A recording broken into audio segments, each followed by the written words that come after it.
pessoal, sejam bem-vindos à nossa quarta aula do treinamento da CIPA, Comissão Interna de Prevenção de Acidentes e de Assédio. Neste módulo, vamos falar sobre legislação trabalhista referente à segurança do trabalho. Iniciando os nossos estudos, todos os membros da CIPA, indistintamente, têm responsabilidades legais quanto à segurança dos seus colegas. Por culpa, negligência, imprudência ou imperícia, os membros da CIPA podem ser responsabilizados por eventuais acidentes ou fatalidades ocorridas com qualquer colaborador durante a jornada de trabalho. Mas calma, não significa que alguém vai ser preso, mas sim que a gente precisa fazer o básico bem feito. Culpa é deixar de prever aquilo que é perfeitamente previsível. Consiste na prática não intencional do delito, faltando, porém, o agente, a pessoa, um dever de cuidado e atenção. Enquanto a negligência é a displicência, o relaxamento, a falta de atenção devida. Por exemplo, não observar a rua ao dirigir um carro, ou não observar os riscos que um colaborador está exposto, deixando que ele execute a tarefa em condições precárias de segurança, colocando em risco a sua saúde ou integridade física. A imprudência é a conduta precipitada ou afoita, a criação desnecessária de um perigo, como por exemplo, dirigir um carro em alta velocidade, colocando a sua vida e a de terceiros em risco. A imperícia é a falta de habilidade técnica para certas atividades. Exemplo, não ter habilitação para dirigir um carro, ou deixar que um trabalhador trabalhe em altura sem o treinamento de NR35, trabalhe com eletricidade sem o treinamento de NR10 e assim por diante. A essência da culpa está na previsibilidade. Se a pessoa podia prever o risco, podia prever as consequências desse risco e não tomou uma atitude, se o dano ocorrer e ela agiu com culpa, então basta isso para que ela seja considerada culpada de acordo com a lei. Na esfera criminal temos o seguinte: a principal diferença entre dolo e culpa é a vontade de quem comete o ato ilícito. Dolo é quando o agente quer ou assume o resultado, enquanto a culpa é quando o agente não quer nem assume o resultado. Um exemplo que ilustra a diferença entre dolo e culpa é a de dois garotos chutando uma bola de futebol. O primeiro garoto chuta a bola sem se preocupar com o destino e quebra uma vidraça. O dano foi culposo, pois o garoto não tinha a intenção de causar o dano. O segundo mira na vidraça e a quebra intencionalmente. O dano foi doloso, pois o garoto teve a intenção de provocar o dano. De acordo com a legislação brasileira, no artigo 3º da Lei de Introdução do Código Civil Brasileiro, temos o seguinte: ninguém se escusa de cumprir a lei alegando que não a conhece. Então, a ignorância da lei não exime ninguém da sua aplicação, pois o ordenamento jurídico pressupõe que todos os cidadãos têm o dever de se informar sobre as normas que regem a convivência social, garantindo a segurança e a previsibilidade nas relações jurídicas.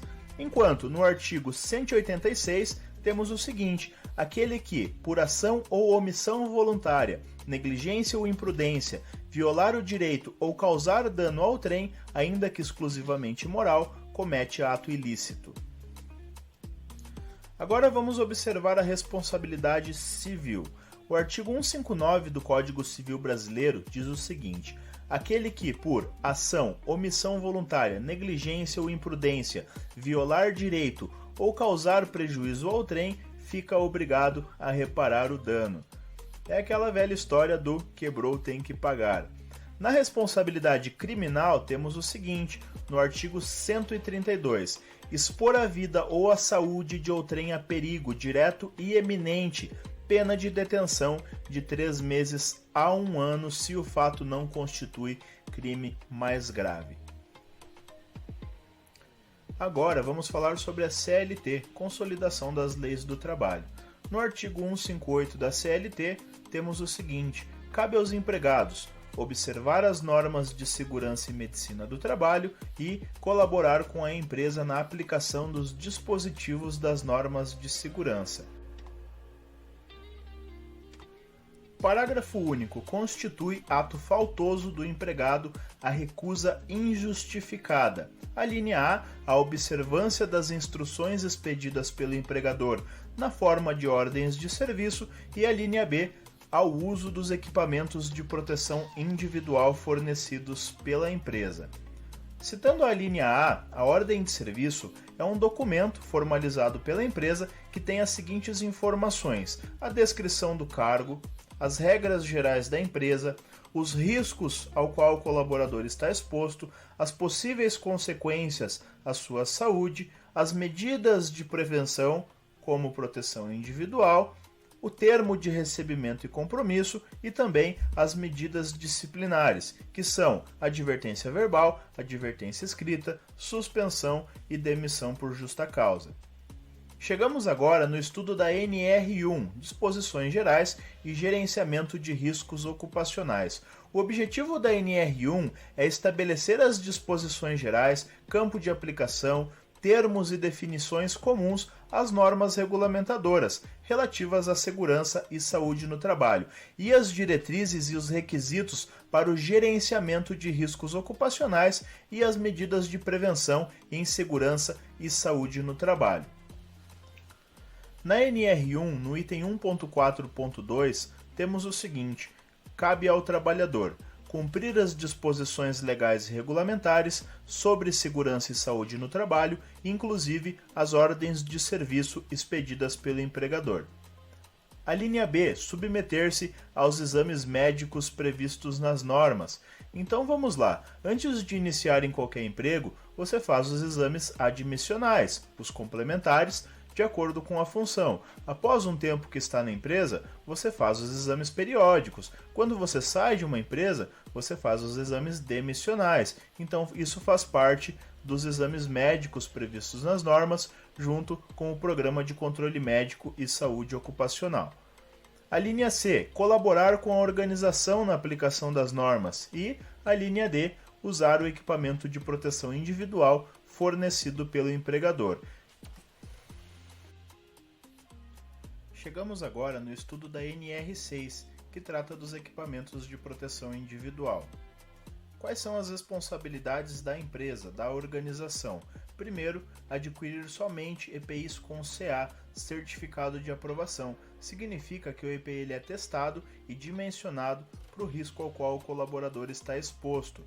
Também, orientar e treinar o empregado. É responsabilidade da empresa passar as diretrizes sobre qual o risco e uso correto do equipamento de proteção individual. Fornecer ao empregado gratuitamente EPI adequado ao risco e em perfeito estado de conservação e funcionamento nas situações previstas na NR1. A empresa também é responsável por registrar o fornecimento ao empregado. A maioria das empresas acaba adotando um modelo de fichas de EPI, então anotando manualmente ali quais os itens estão sendo entregues. Mas hoje temos sistema eletrônico, inclusive por biometria. A empresa também exige o uso por parte do funcionário. Não é opcional por parte da empresa fornecer, assim como não é opcional por parte do funcionário utilizar o equipamento de proteção individual. A empresa também pode se responsabilizar pela higienização e manutenção periódica, quando aplicável esse procedimento em conformidade com as informações fornecidas pelo fabricante ou importador.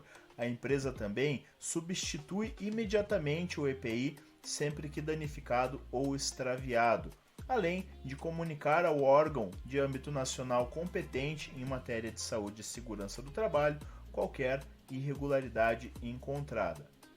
Quanto às responsabilidades do trabalhador, usar o equipamento de proteção individual fornecido pela empresa apenas para a finalidade que se destina, responsabilizar-se pela limpeza, guarda e conservação. Então sempre oriento colaboradores que utilizam proteção individual, ao final do turno, higienizar os seus EPIs e deixar bem guardados, dentro do seu armário ou dentro do seu carro, em algum local que não vá esquecer, mas não deixar extraviado pelo ambiente de trabalho. Então zelar pela limpeza, guarda e conservação. Também é responsabilidade do trabalhador comunicar à organização quando extraviado, danificado ou qualquer alteração que o torne impróprio para o uso, além de cumprir com as determinações da organização sobre o uso adequado.